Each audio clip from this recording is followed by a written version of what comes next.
초콜릿은 달콤해 달콤해 달콤해 오렌지는 상큼해 상큼해 상큼해.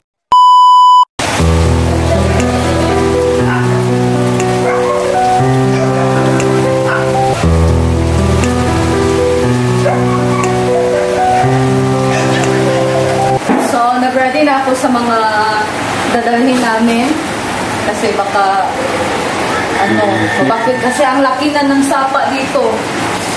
So, wala akong ibang lagayan ng tubig kasi kailangan talaga ng tubig.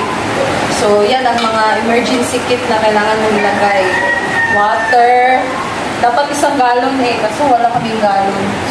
So, ito na lang para may madalang. Tsaka mga pagkain. Ayan. Yeah. Dapat magdala ng gas, baby.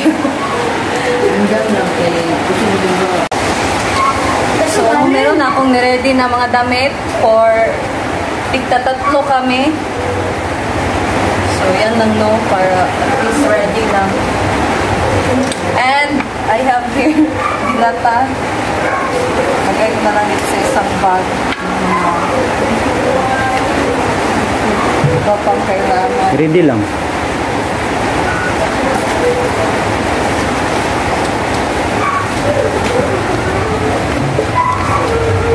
Flashlight, parang hindi to andar ang may kakaling charger. Charge na kayo. wala basa. Ito na lang. Kani? Wala. Ano pa? Nasa saya Mindanao. Ito po ang bagyong Odette na kasalukuyang nagano dito sa Mindanao at sa Visayas.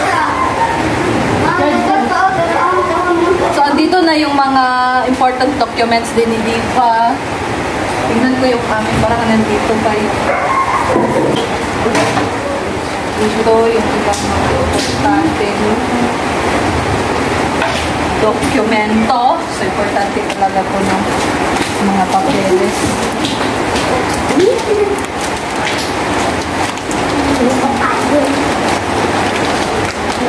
Di ka sabot kay? Of course na, sindali lang, family pictures. Yeah! Dali mo, di ba? So, maganda pa dito ng mga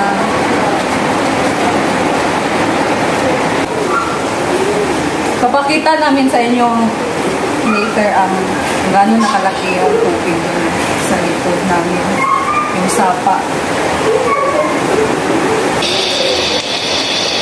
So, ready na for backway. Yeah!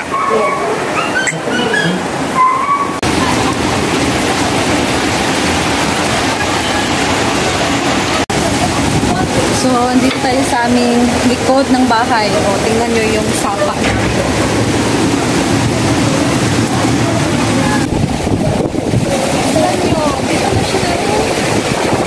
Diyan sa daan!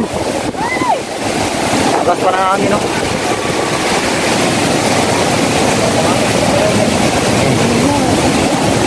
Yan na ba? Yung daan natin.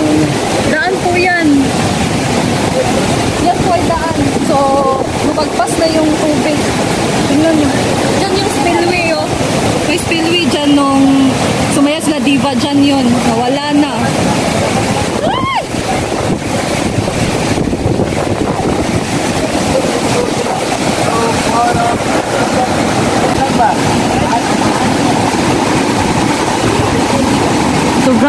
Sobrang laki talaga. Hindi po ganito yung tubig dito.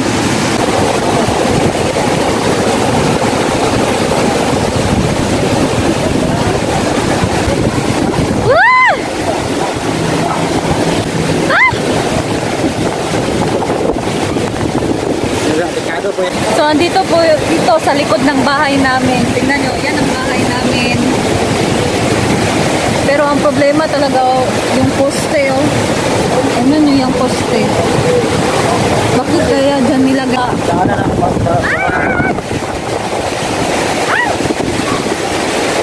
Ang hangin. Wala tumagamay. Marami talaga apektado ngayon nun dahil sa bagyong Odette.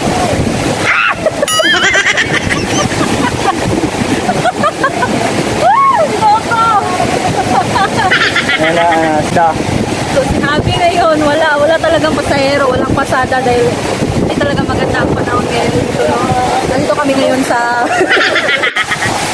So, ganito talaga, buti na lang kasi umaga siya nangyari ngayon yung tubig, namin. Kita kasi...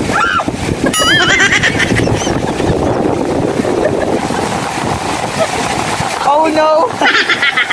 Kita natin ang tubig kasi minsan kasi gabi na to lumalaki, hindi na makikita ng bagyo. Nakagupit ang bagyo mo, Deb.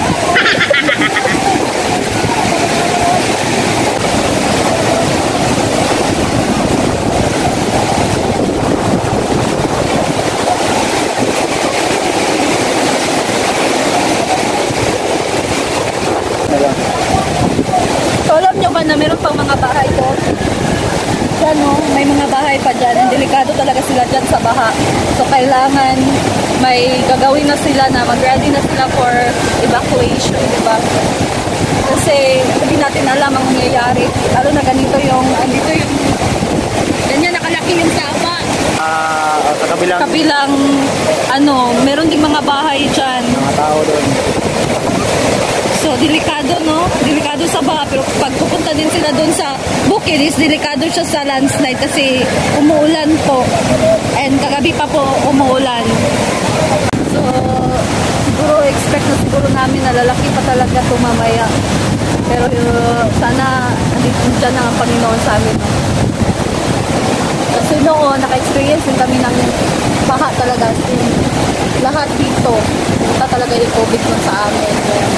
So, it was a devastating earth. So, sana no, hindi na yun mangyari ngayon. Yan yung hangin na. Doon din sa Mandangisyaw, malaki din yung tubig doon kaya hindi na umuwi yung mga Angel Squad kasi hindi na sila makatawid sa tubig kasi ganito din kalaki yung tubig doon. Kasi may dam din doon and umapaw na po talaga yung tubig doon. So, hindi na sila makauwi.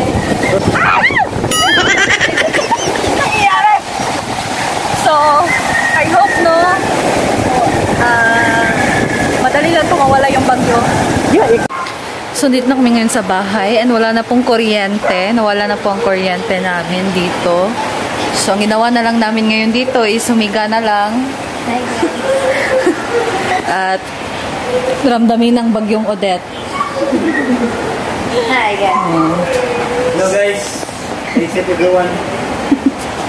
So, stay safe tayo, no? Lalo na sa mga area na ng bagyo. So, ang tubig!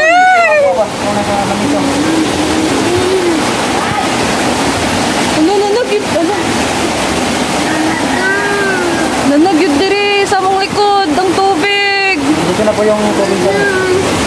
Pag live nil.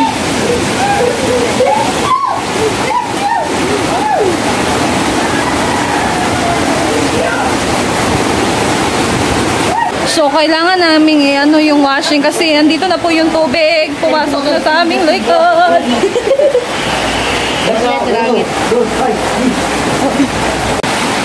Pumasok na po sa likod namin.